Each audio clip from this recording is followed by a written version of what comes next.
Donc je rappelle, je fais ces vidéos pour un partenaire de discussion sur Twitter. En même temps, ça permet de donner plus de détails que d'habitude parce que j'ai souvent fait des vidéos de 10, 15, 20 minutes et puis je suis passé à autre chose. Là, je fais quand même une série de vidéos sur la fausseté de l'islam avec beaucoup d'éléments qui sont traités. Donc le sentiment que le Coran ne vient pas de Dieu, ressenti très fort, que j'ai traité dans les deux premières vidéos en signalant ce que les gens considèrent comme les incompatibilités entre la science et le Coran, etc. J'ai expliqué que ce n'était pas une preuve irréfutable que le Coran n'est pas divin, c'est juste une présomption puissante, mais il ne faut pas négliger le fait qu'elle est puissante. Voilà. Là, j'ai abordé un sujet que carrément les musulmans ne peuvent même pas comprendre. Et ça a été l'une des deux grosses découvertes que j'ai faites en faisant cette enquête, en écoutant 10 000 heures non-stop de musulmans parler entre eux sans être gênés, et aussi accessoirement parfois en intervenant, mais c'était assez minime, peut-être 1% des items où je suis intervenu, ou alors j'ai fait des speeches, j'ai fait des interviews. J'ai fait deux découvertes. Le pari de Pascal neurologique, ça ne concerne pas la vérité ou la fausseté de l'islam, ça explique l'addiction, pourquoi le sevrage quand vous sortez de l'islam est très très difficile. C'est le pari de Pascal neurologique, parce que vous avez irradié vos cellules, pas seulement vous-même, mais votre corps, votre organisme, un peu comme les maladies psychosomatiques ou les placebos, mais là vous les avez vraiment irradiés.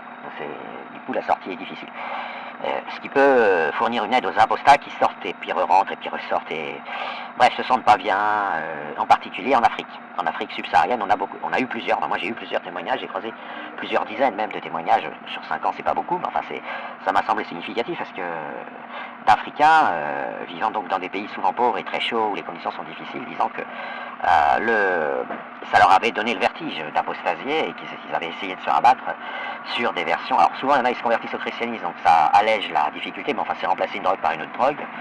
Et d'autres avaient reconstruit un islam totalement, alors là pour le coup personnel, et certains nous en ont parlé, c'est même pas un islam, ils ont reconstruit un déisme teinté de leur dépendance à l'islam, et ils nous avaient raconté ce processus qui montrait à quel point c'était traumatisant d'être irradié. Là, et donc du coup, j'ai fait deux découvertes, pari spatial neurologique, donc là, je viens d'en parler. Deuxième découverte, la destruction des récepteurs du féminin, qui sont une fonction organique. Alors, c'est pas le sens de la vue, du toucher ou de l'ouïe, ou de l'odorat, du goût, mais c'est un sens. Voilà, on a mis arbitrairement, on parle de 5 sens, souvent à l'école, on enseigne ça aux enfants, on a 5 sens. Bon, c'est pas tout à fait vrai, on a beaucoup plus de sens et on peut les représenter par une somme directe d'espaces vectoriels. Alors là, je rentre dans les maths, donc je ne vais pas y rester longtemps. En particulier, vous avez une somme directe de 3 espaces. Vous pouvez imaginer, si vous voulez simplifier, un espace en dimension 3. C'est une simplification parce que ce n'est pas des droites vectorielles, les espaces mis en somme directe, avec une dimension, un des espaces qui grosso modo contient les plaisirs et la souffrance. La souffrance, c'est les ordonnées, c'est les graduations négatives, le plaisir positif, plaisir, bonheur immédiat, physique ou mentaux éventuellement, puis souffrance dégoût, voilà, vous avez. Mais c'est un des espaces. La deuxième dimension, c'est l'espace orgueilleux. Donc là, c'est plus difficile à expliquer, c'est toutes les sensations liées à l'ego, mais je parle des ressentis, je ne parle pas des actions. Donc la perception de l'ego, de son propre ego, éventuellement de l'ego des autres, mais ça a priori, toutes les formes d'ego, de perception de la gloire, et puis du être vexé, se sentir humilié, etc. Bon, ça a un goût de vivre ces moments-là. Ce goût, c'est une sensation qu'on ressent, c'est un des sens qu'on a, voilà. Et puis le troisième, la grande famille des troisièmes, et c'est là où c'est très intéressant parce que l'islam l'a détruit totalement, donc ils n'ont plus ce sens, donc ils n'ont pas langue. Et puis ils le perdent probablement assez tôt en vivant dans les environnements islamiques, c'est le sens de ce qu'on, en Occident, les gens vont comprendre, c'est le sens de ce qui est sexuel, mais quand vous avez enlevé tous les plaisirs, ok ? Quand vous avez enlevé toute forme de plaisir sexuel, et toutes sortes de plaisirs sexuels et d'envie sexuelle. Je vais prendre un exemple très simple, quand vous mangez du chocolat, c'est un plaisir, eh bien, ce n'est qu'un plaisir, c'est-à-dire que en quelque sorte, quand vous avez envie de chocolat, vous ne serez content que si on vous amène du chocolat. Mais vous n'irez pas voir un film où vous regardez des gens manger du chocolat. Ça ne va pas se substituer au chocolat, d'une part, et d'autre part, manger du chocolat va certes vous faire plaisir, mais ne va pas provoquer une extinction de constat que le chocolat c'est bon et que ça vous fait plaisir quand vous en mangez. Là, vous êtes sur une dimension, d'ailleurs ça m'arrive de donner la réponse, là je vais faire exprès de ne pas la donner. Là vous êtes sur une dimension qui explique que le sexe, ça marche aussi de regarder des films. Et enfin bref, ça marche, il n'y a pas de. C'est ce qui reste quand on enlève tout le plaisir. Alors, je ne vais pas parler de désir, parce que souvent les gens, à travers le désir, ils confondent ça avec de l'envie, etc. Mais, bref, c'est une dimension qui, même en Occident, pose un petit souci de description avec la langue. Et c'est une relation au beau BEAU assez spécifique. Bref, nous on connaît ça, voilà. Moi j'appelle souvent ça la vision en couleur pour faire une image. Et alors quelles sont les graduations négatives, hein? Je rappelle, le plaisir, vous avez les plaisirs physiques, directs, que vous ressentez quand on vous fait un bon massage ou quand vous mangez du chocolat, ou etc. Puis le négatif, c'est quand vous souffrez ou quand vous êtes dégoûté, par exemple, vous passez dans un endroit où ça sent le vomi ou la merde, et là vous êtes dégoûté. Bon, ça c'est la dimension 1. Dans la dimension, vous voyez, il y a du positif, du négatif. Pour l'orgueil, c'est évident aussi, hein. C'est évident, tout le monde connaît le positif et le négatif. Mais pour cette troisième dimension de perception du beau et enfin, en fait, c'est... Bref, c'est une notion première. Le négatif, je vous invite à cogiter. Si vous le trouvez vite, ça veut dire que vous êtes meilleur que quelqu'un qui ne le trouve pas. C'est une devinette. C'est pas évident. C'est pas totalement évident. Ça a un rapport aussi avec un autre rébut que je vais vous proposer. Consommer est au bon, B-O-N, ce que, et là il y a un point d'interrogation, est au beau, B-E-A-U. Le point d'interrogation, si vous ne trouvez pas, ça veut dire que vous souffrez partiellement de ce handicap. Si vous trouvez facilement, voilà. Mais bref. Vous avez ce troisième espace vectoriel de la somme directe qui se mélange avec le deuxième, est détruit par l'islam. Et en fait, il est détruit dans sa polarité féminine. C'est-à-dire qu'il est impossible, théoriquement, après il y en a qui échappent, qui sont porteurs asymptomatiques, et puis il y a des musulmans qui ne sont pas vraiment musulmans, etc. Donc c'est compliqué, c'est très hétérogène. Mais il y a quelque chose qui est immédiat et qui se voit tout de suite, c'est l'incapacité de percevoir la gloire du féminin. Voilà, j'ai trouvé ça, pour le décrire avec des mots, c'est la meilleure approximation, de percevoir la gloire du féminin. Donc rappelez-vous de ça. Et sa vie, c'est un mélange de dimension 2 et dimension 3 pour l'homme. Après, il y a des petites complications, mais c'est pas très intéressant. Donc pour faire très simple, on va dire qu'ils ont perdu les récepteurs du féminin. Voilà. Et c'est un handicap. Et donc imaginez, vous pourrez essayer d'expliquer à un sourd de naissance ce que c'est que pourquoi les gens dansent. Il leur faudra un énorme environnement pour accepter que ces gens qui dansent ne sont pas fous. Parce que vous pourrez dire ils entendent de la musique, blablabla, il faudra faire tout un cours sur les différents sens et les différentes perceptions. Mais à partir du moment où vous ne l'avez pas, par exemple si vous êtes sourd de naissance ou si assez vite dans votre vie vous avez été détruit et amputé de cette fonction organique, évidemment, par l'islam, hein, en l'occurrence les récepteurs du féminin sont détruits, évidemment vous pourrez parler. Donc ce que je vais dire là, je vais le dire, mais aucun musulman peut comprendre quasiment, très peu. C'est très difficile ou ce sera très impressionniste. Alors que a priori une personne du monde libre qui n'a pas été amputée, alors il y en a des occidentaux qui ont des déficits comme tout le monde, comme partout dans tous les domaines, on sait pas parce que l'islam détruit un récepteur que tout le monde, voilà, c'est pas parce qu'il y a des sourds de naissance qu'il n'y a pas des gens qui perdent l'ouïe en vieillissant, par accident, etc.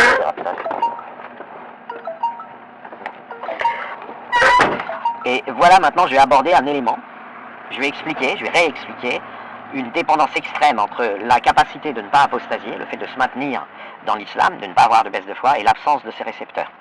Et c'est absolument, ça marche dans les deux sens, ils s'inter-soutiennent. Eh bien, c'est très simple. Pour quelqu'un qui est normal et qui est adulte, et qui a un peu vécu, au moment où il lit le Coran, ça sent le mec. Il n'y a pas de... Enfin, c'est censé être envoyé par l'entité qui a tout créé, donc qui a créé les femmes. Et pourtant, quand vous lisez le Coran, vous apercevez que les auteurs ne savent pas ce que c'est qu'une femme. Et attention, j'insiste bien, il ne s'agit pas d'être gentil, méchant, ok? Il s'agit de percevoir. Pour être très très très gentil, ouais, il y a des trucs qui marchent là, ça s'appelle une femme, c'est un truc autour des fesses, mais je vais être gentil avec. Ok, ça c'est très bien, mais ça c'est physique, c'est une perception physique, ils ont le sens de l'ouïe, ils ont le sens de la vue, ils ont le sens aussi de l'odorat. Le problème il n'est pas là. Le problème il est que l'auteur du Coran, les auteurs, parce qu'ils sont plusieurs a priori, mais à supposer qu'il n'y en ait qu'un et que ce soit une entité surnaturelle, ou pas, en tout cas l'entité qui a écrit le Coran n'a pas de récepteur du féminin. Ce qui pouvait être normal à l'époque, hein. Mais à condition que ce soit quelqu'un qui soit immergé dans voilà, un être humain ou un animal éventuellement qui parle, un animal bizarre et qui n'aurait pas croisé de femme. Ou, vous voyez, il a croisé des trucs qu'il appelle des femmes, mais il ne sait pas ce que c'est, il n'a pas compris ce que c'était, il n'a aucune... voilà. Et du coup, comment vous voulez ne pas apostasier quand vous ressentez ça, à tort ou à raison, hein, je ne suis pas en train de dire que j'ai raison, tort, blabla, c'est pas le problème. C'est, vous lisez un bouquin d'un mec, d'une personne, d'un auteur, et vous dites le mec, il sait pas ce que c'est qu'une femme, il n'a pas, voilà, il sent pas, on voit, c'est immédiat, c'est instinctif, immédiat, évident. Comment vous pouvez penser que c'est Dieu? Dieu, il a créé les femmes, hein. Il crée les femmes, il crée les hommes, il crée les extraterrestres, il crée le temps, il crée l'espace, il crée tout. Et là, vous êtes devant un bouquin, c'est vous pouvez rien faire. Alors oui, éventuellement, si vous avez une volonté absolue de devenir musulman ou de défendre l'islam, ou si vous êtes islamo-gauchiste, vous allez vous faire violence, vous allez essayer de trouver toutes les explications possibles, mais ça restera. Vous resterez avec des récepteurs du féminin, vous resterez, si vous voulez, à percevoir quelque chose que l'auteur du Coran ne perçoit pas, et ça vous paraît évident, immédiat qu'il ne le perçoit pas. C'est pas une décision, c'est pas un choix, c'est pas, voilà, non, ça vous paraît évident qu'il sait pas, voilà, il voit pas le truc. Et vous devez quand même vous dire que c'est Dieu. Et ben c'est très dur. Alors pour un islamo-gauchiste, c'est-à-dire pour un allié de l'islam qui ne croit pas à l'islam et qui veut instrumentaliser l'islam à des fins diverses, c'est évidemment plus facile. Mais pour une personne sincère qui voudrait essayer de penser que c'est Dieu qui a écrit le Coran, mais qui se retrouverait à faire le même diagnostic que moi là, par exemple, bah j'arrive pas à mettre les deux ensemble. Dieu pourrait très bien être très méchant avec les femmes, on pourrait imaginer ça, mais en parler en montrant qu'il sait ce que c'est. Voilà. Alors je précise, hein, je suis pas en train de dire que l'auteur du Coran est puceau. Violer des filles, violer des femmes, consommer sexuellement des femmes, ça n'a absolument rien à voir avec percevoir ce que c'est. Ce que vous percevez dans ces cas-là, c'est les signaux que vous envoie votre pénis et c'est tout. C'est pas. Donc la question n'est pas, je suis pas en train de dire que l'auteur est puceau. Je suis pas en train de dire qu'il a jamais croisé physiquement de femmes. Ok, donc voilà, bon, même si ça allait sans dire, je préfère le dire. Mais comment vous voulez concilier les deux? Alors là, une hypothèse de travail qu'on peut faire, c'est qu'il a fait exprès, il a fait semblant de ne pas savoir ce que c'est qu'une femme, d'avoir un déficit de perception, en vue de provoquer quelque chose, un message, une domination des hommes. Mais vous ne trouvez pas que c'est quand même sacrément tordu de faire ce choix pour Dieu? Enfin, c'est de même. Si je prends l'hypothèse que c'est Satan, ou une entité surnaturelle maléfique, mais très supérieure, avec beaucoup de pouvoir, même qui vit dans un monde en 5 dimensions, et pour qui on est une feuille de papier, okay, qui écrit le roman de ce qui arrive dans notre partie de l'univers, qui est chargé d'écrire ce roman. Donc pas Dieu qui fait tout, qui a tout créé, qui a au-dessus de tout, mais une espèce d'entité supérieure locale, qui écrit, qui envoie le Coran pour capturer des âmes. Donc on va dire Satan, pour faire simple, je vais dire Satan, mais pas le Satan des religions, un truc un peu plus sérieux, vous voyez. Mais même là, c'est très difficile de se dire Satan. Alors, c'est plus facile que si c'était Dieu, mais ça reste quand même un peu bizarre de se dire il n'a jamais croisé de femme. Mais vous pouvez vous dire que Satan a été créé avec un handicap qui le rend en quelque sorte orthogonal aux femmes. Donc la projection sur l'espace des femmes est un point, donc du coup il ne les perçoit pas. En se disant que Dieu a voulu préserver les femmes de Satan et donc il a créé Satan, cette entité maléfique. Hein. Je ne suis pas en train de handicapé, incapable de percevoir les femmes. C'est une éventualité, mais pour ça, il faudrait qu'on observe dans l'histoire humaine que les femmes seraient vraiment, entre guillemets, parfaites. Enfin, il faudrait qu'il y ait des signes qu'elles aient... voilà, toutes les perfections, enfin, qu'elles sont immunisées et qu'elles ont été éloignées de Satan par Dieu pour une raison ou pour une autre. Or, c'est pas le cas. Les femmes ont des qualités, des défauts, et elles ont, effectivement, si vous oubliez les femmes dans le monde, vous obtenez des catastrophes absolues. Par contre, elles ont leurs qualités et leurs défauts, et certains sont des vrais défauts. On voit pas en quoi elles seraient totalement éloignées du mal. Voilà, du mal MAL. Il n'y a pas de raison évidente. Voilà, elles sont pas aussi pourries que les hommes, ça je suis d'accord, mais elles sont pas non plus parfaites.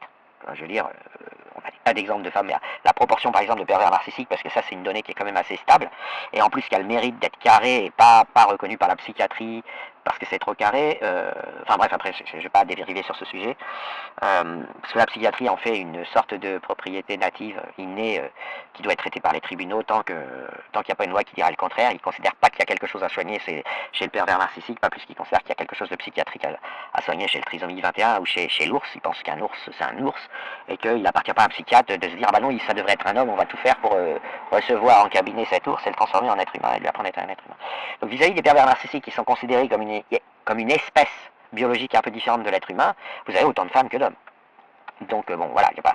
si on veut aller vers des trucs qui ressemblent un peu à quelque chose de diabolique et qui est très carré, c'est-à-dire l'absence totale d'empathie de manière innée, etc., les pervers narcissiques, il y a même, on se demande même des fois s'il n'y a pas un petit peu plus de femmes que d'hommes. Enfin bref, les travaux sont pas financés, donc on ne peut pas vraiment savoir. Bref, donc même l'hypothèse Satan, vous voyez, enfin l'islam est une création intégrale de Satan avec les autres religions, mais l'islam serait sa plus belle réussite. Même si vous faites cette hypothèse, ça ne va pas expliquer. Elle est difficilement compatible avec cet handicap immédiat, évident, instinctif, d'absence de perception du féminin dans le Coran. C'est comme si le Coran était en noir et blanc. C'est comme si, admettons, on est à notre époque et puis une religion se monte en disant voilà, Dieu nous envoie une vidéo. Et puis vous découvrez qu'elle est en noir et blanc. Alors vous vous dites, ah, il a peut-être trouvé plus stylé de l'envoyer en noir et blanc, mais vous faites des investigations et vous dites, non, c'est pas ça, ça colle pas. Ça colle pas. Bah, vous allez dire, ça vient pas de Dieu. Ça vient de quelqu'un qui avait... qui n'arrive pas à faire des vidéos en couleur parce qu'il n'a pas le matos, quoi.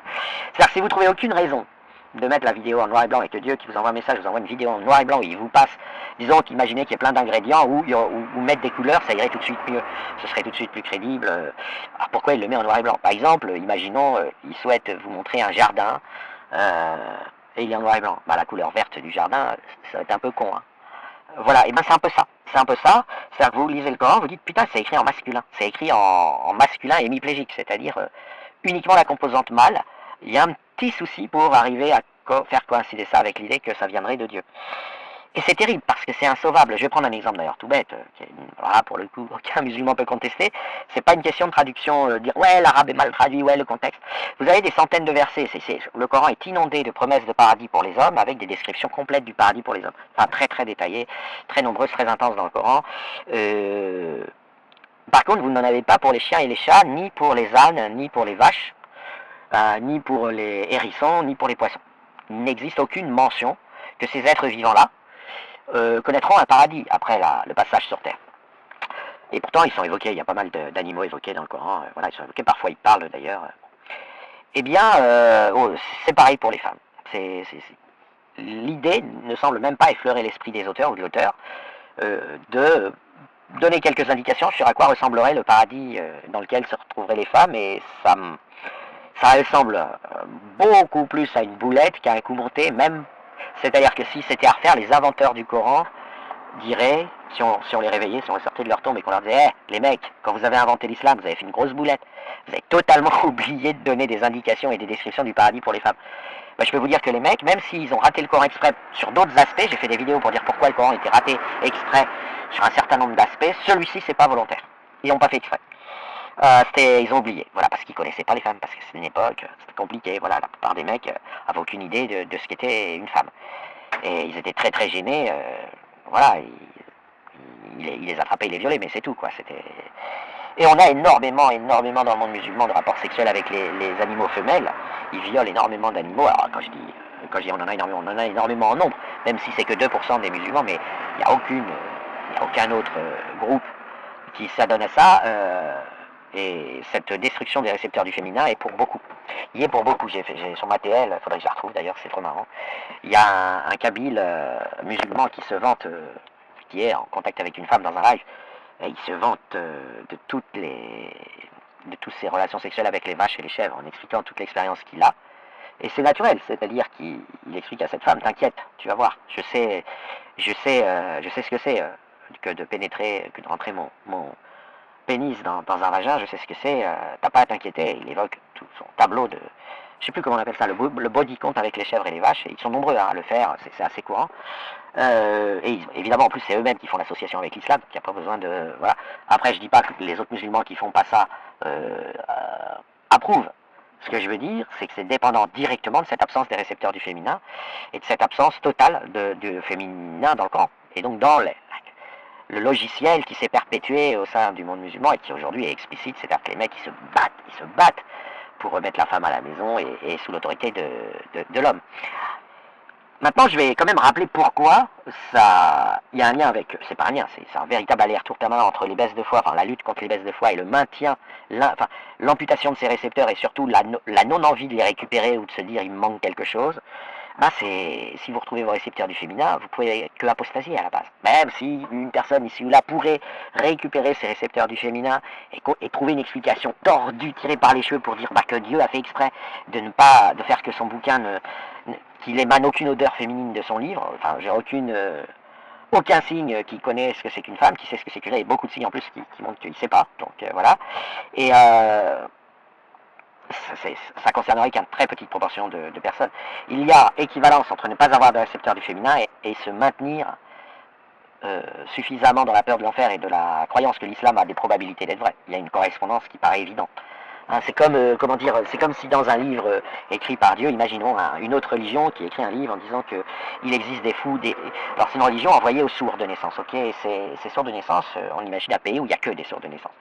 Et une religion leur dit que s'il voyageait, il rencontrerait des gens qui bougent, des fous furieux qui bougent leur corps pour rien. Voilà. Le livre dit ça. Et puis le temps passe, ça devient une religion, un culte, tout ça, et puis leur planète se civilise et ils se mettent à voyager et ils croisent des discothèques, des bals où des gens remuent leur corps dans tous les sens et ils disent regardez, regardez, notre livre, il est miraculeux, il nous a prévenus, c'est bien la preuve qu'il vient de Dieu. Vous voyez à quel point vous pouvez avoir eu une inversion. Ah, il y a un miracle dans notre livre religieux, il nous avait prévenu que quand on voyagerait, on rencontrerait des gens qui bougent leur corps pour rien. Et on constate que c'est vrai, c'est miraculeux. C'est donc que ce livre est puissant. Voilà, c'est un peu ça qui se passe. Donc, imaginez si ensuite, pour une raison quelconque, on ait une technologie suffisamment avancée pour dire c'est sur des sens. Non, mais t'inquiète pas, viens. Et on leur donne un médicament et ils découvrent ce que c'est qu'entendre, ils découvrent la musique, les paroles, ils se mettent à cesser le langage des signes, et ils voient les gens danser. Ils vont trouver ça totalement normal et ils vont se dire oh merde, le livre il nous a dit que ces danseurs c'était des fous. Oh merde, putain là par contre, problème. Donc vous voyez, c'est cette tension-là qui est exactement la même, mais vous remettez à la place de entendre, vous mettez à voir les récepteurs du féminin, à la place de danser, vous mettez savoir ce que c'est qu'une femme, et puis ça vous donne à peu près un schéma quasi identique. Et donc il y a une quasi, moi par exemple quand j'ai lu le Coran, cette masculinité, je sentais presque les odeurs de pénis, de chaussettes, de vestiaires de foot, quoi. Alors vous savez, je les sentais pas au sens propre, mais quand on lit un livre, et par exemple un livre très très bien écrit qui vous décrit un repas dans un resto sublime, le meilleur resto du monde, etc., et l'auteur est très fort, il écrit très très bien, et bien sans le vouloir, vous allez un petit peu sentir les odeurs du resto dans votre imagination, mais vous allez, et quelque part, si l'auteur est vraiment très fort, vous allez sentir, et bien là, ce que j'ai ressenti avec le Coran, c'est le mal, l'odeur du poil, l'odeur du mal, voilà. Et malgré moi, quand je disais, c'est quoi ça, c'est écrit par quel handicapé, avec du début jusqu'à la fin, vous avez que du poil, ça pue le mouton, quoi, ça pue la bête, ça pue le bestiau. Et je me disais, mais comment un truc peut puer à ce point le bestiau? Et je me suis dit, mais comment les gens peuvent penser que ça vient de Dieu? Et je me disais, mais ils doivent se dire que Dieu a fait exprès de faire un truc qui pue le bestiau comme ça. Et voilà, et ça c'est quelque chose qui est, je dirais, assez terrible pour les femmes et qui n'existe pas dans les deux autres religions abrahamiques, puisque la Torah a une parfaite odeur féminine, c'est un peu le mec qui est un peu oublié dans la Torah. On a l'impression qu'on a mis des hommes pour décorer, mais finalement toute l'ambiance est féminine. Et bon, j'ai pas lu les évangiles, mais de ce que j'ai compris, c'est pas un phénomène qui est très présent dans l'évangile. Il y a de la méchanceté contre les femmes, bon ça c'est un classique des religions, mais il n'y a pas cette absence de récepteur du féminin de la part des auteurs, et puis surtout c'est des évangiles, donc ça ne veut pas dire grand chose, et puis en plus ils ont une sorte de vénération un peu spéciale pour Marie. Jésus c'est la femme parfaite, donc bien sûr officiellement il est de sexe masculin, mais c'est la femme parfaite, il n'a aucun attribut masculin, il n'a que des attributs féminins, il est toutes les qualités présentées à la postérité dans la légende ou la réalité, j'en sais rien, je m'en fous, qu'est Jésus-Christ, c'est totalement féminin, quoi. C'est voilà, jusqu'à en plus le sacrifice de soi, donc vraiment on est que dans le féminin, quoi. Donc le christianisme ne rencontre pas ce problème. Un chrétien peut avoir ses récepteurs du féminin et croire en Jésus-Christ et en le dogme chrétien. Et je dirais que en judéité, bon, les juifs n'ont rien à voir avec, n'ont pas grand-chose à voir avec le judaïsme, mais la Torah et les gens qui croient à la Torah n'ont aucun problème, en tout cas pas de problème de ce genre-là pour croire à la Torah s'ils ont le récepteur du féminin. Le problème viendrait serait presque inversé, c'est-à-dire un petit peu trop féminin, ça doit être un petit peu trop féminin pour un adepte du judaïsme, fan de testostérone, de sport de combat, de ceci, cela. En 2025, je dirais que s'il lit la Torah, ça va le chatouiller, quoi. Il va dire, ouais, putain, mais oui et non, parce qu'en fait, la Torah, c'est absolument pas censé. Le dogme ne dit pas que c'est la parole de Dieu à la virgule près, il dit que c'est un livre miraculeux qui raconte l'histoire de Moïse. À la troisième personne, il parle de Moïse, de Dieu. Voilà, il raconte un truc. Ça raconte une aventure. Hein. Ça raconte une aventure assez longue. Enfin, par rapport au roman de gare, c'est un peu plus long. Ça doit être à peu près de la taille du Coran, quelque chose comme ça. Et du coup, vous n'avez pas ce problème non plus. Parce qu'à la rigueur, vous pouvez dire l'auteur c'est une femme. C'est vraiment la Torah, c'est vraiment un style de grand-mère qui était candidate avec ses petites filles, qui était candidate avec ses petites filles pour faire un voyage dans l'espace avec d'autres hommes, des cosmonautes, des médecins, tout ça.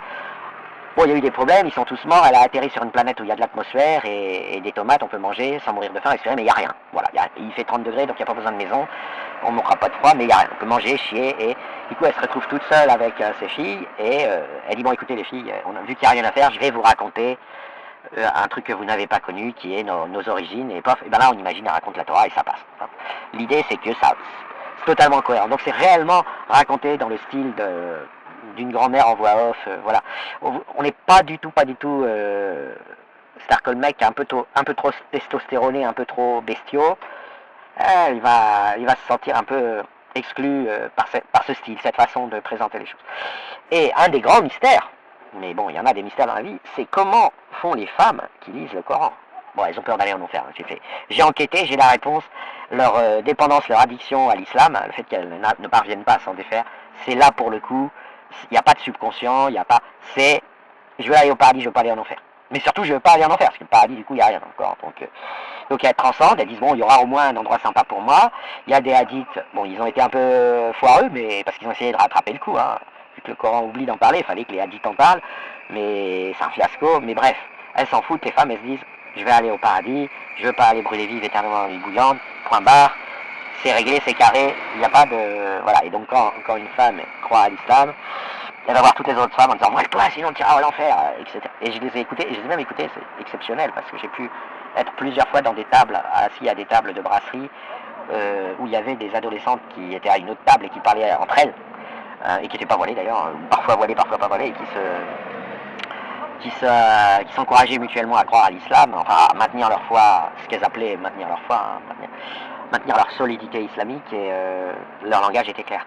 Sur les échanges en space, ça c'est souvent le bordel, mais en tout cas dans la vie réelle, moi ce que j'ai pu entendre, une fois j'en ai même eu dire, mais putain t'es folle, tu prends des péchés pour ta tombe. Voilà. Bon allez, j'arrête là cette partie 3.